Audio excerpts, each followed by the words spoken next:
Bonjour, nous sommes les patientes de service. Donc, moi, je m'appelle Françoise Appiou, je suis membre du comité de patients de l'Institut Curie depuis plus de 10 ans et maintenant membre du comité de patients du COPIL. Alors, comment ça se passe? Comment est-ce qu'on fonctionne au COPIL en tant que patient?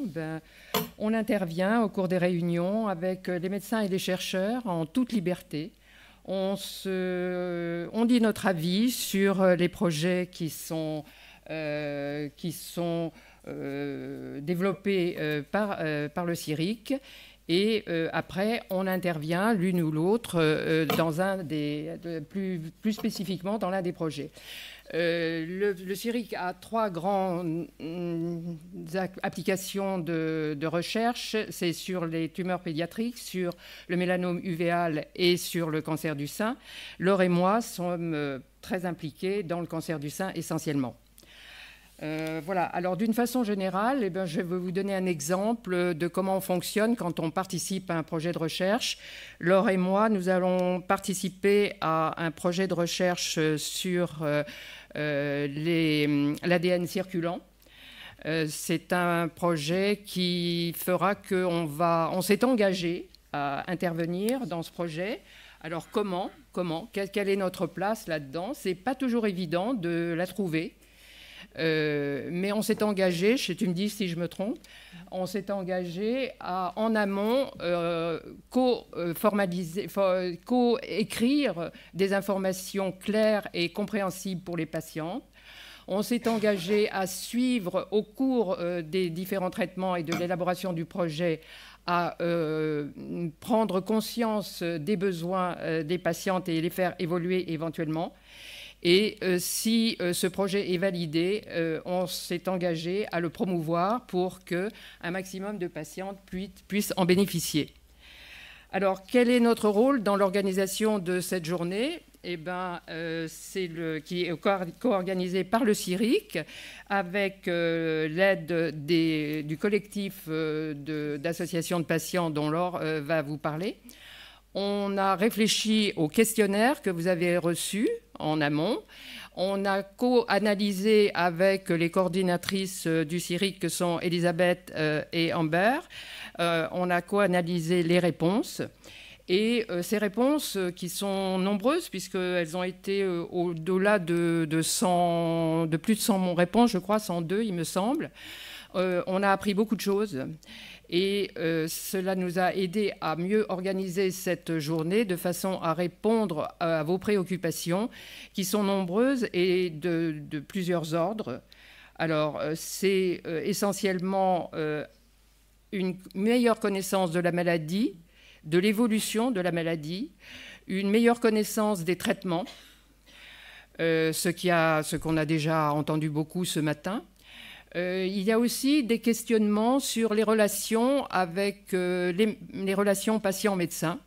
Et ça, c'est une je dirais, une particularité qui nous intéresse beaucoup. Parce que ça revient souvent dans les réponses et ça revient beaucoup souvent dans les relations qu'on a avec les patientes. Pour ma part, je m'investis beaucoup là-dedans, mais en amont, c'est-à-dire que je participe à un enseignement des futurs médecins, un enseignement aux externes, que ce soit à l'Institut Curie ou à la faculté de médecine. Voilà. Et donc, les grands thèmes de préoccupation, en plus, c'est les perspectives, bien sûr, de la recherche, l'état actuel des recherches et surtout les perspectives. Voilà, je vous remercie et il y aura une discussion après que Laure ait parlé des associations.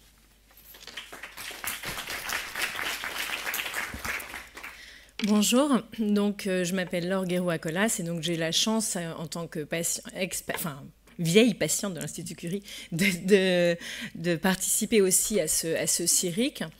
Et l'idée de cette participation, c'est de faire entendre en fait aussi de la vraie vie, de l'expérience des patients, même au cœur de ce groupe qui cherche vraiment à challenger finalement quels projets vont être portés, par exemple ici à l'Institut Curie, mais il y a 8 CIRIC dans toute la France, hein, donc il y a des équipes de ce type un peu partout, et l'idée c'est que maintenant, dans chacun de ces CIRIC, des patients puissent exprimer les ressentis des uns et des autres pour que cette recherche elle aille aussi vers, ou qu'elle prenne en tout cas en compte nos besoins de patients.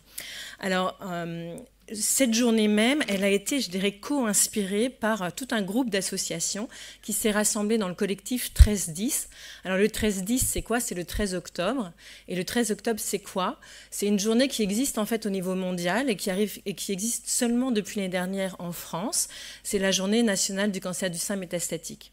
L'idée de cette journée, c'est de dire c'est pas normal qu'au mois d'octobre, qui parle du cancer du sein, du dépistage, on ne fasse pas une place, au minimum une journée, pour entendre les besoins particuliers des personnes qui sont touchées, donc beaucoup des femmes, mais aussi des hommes, par un cancer du sein métastatique. Et pourquoi? On est donc plusieurs associations fondatrices, donc Europadona, qui au niveau européen est déjà engagée dans ces actions, je dirais, sur les problématiques particulières du cancer du sein métastatique, mais aussi Juris Santé, qui s'occupe d'accompagnement juridique, Life is Rose, qui est beaucoup impliqué dans la précarisation liée au cancer, et Mon Réseau Cancer du Sein, qui, donc nous, c'est un réseau social de patientes dans toute la France. Puis on a été rejoint dans cette dynamique par d'autres associations que sont Étincelle, qui est donc très impliquée dans les soins de support proposés aux patientes, BRCA France, donc qui accompagne plutôt donc des familles et des patientes touchées par des mutations génétiques, et puis Vivre comme avant, qui est aussi une association donc très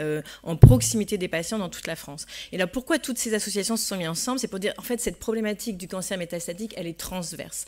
Chacune, à notre façon, on essaye d'accompagner les patientes, et on trouvait très important que les préoccupations de ces patients, qui sont évidemment, on le voit, dans des situations éminemment différentes, extrêmement complexes, soient entendues au niveau de la recherche. La recherche est un moteur d'espoir pour les patientes malades, particulièrement en situation métastatique, et finalement, la façon dont on va présenter un projet de recherche, l'entrée dans un essai, la sortie éventuelle d'un essai, ces différentes phases de traitement, c'est très compliqué. Et puis la maladie métastatique, elle chamboule pas que mes traitements, elle chamboule la vie de la personne, et c'est pour ça que c'était essentiel que Claire vienne présenter le travail de l'UTEP, parce que finalement, il y a toute une question de vivre avec mes maladies. Je vais pas me mettre entre parenthèses pour quelques temps pour soigner mon cancer du sein localisé, là je vais vivre avec, donc il faut que je vive de façon la meilleure possible, mais la plus autonome possible. Et j'allais dire, c'est presque accéléré par la proportion très importante de traitements oraux. Et donc finalement, des patientes qui ont une maladie plus importante, enfin je veux dire en tout cas une maladie avec laquelle elles vont vivre tout le temps, mais qu'il va falloir gérer avec ces traitements, en prenant ces traitements toutes seules, en évaluant toutes seules les effets indésirables, les symptômes et tout ça. Donc c'est beaucoup plus compliqué qu'il n'est paraît, et on a grandement besoin d'informations.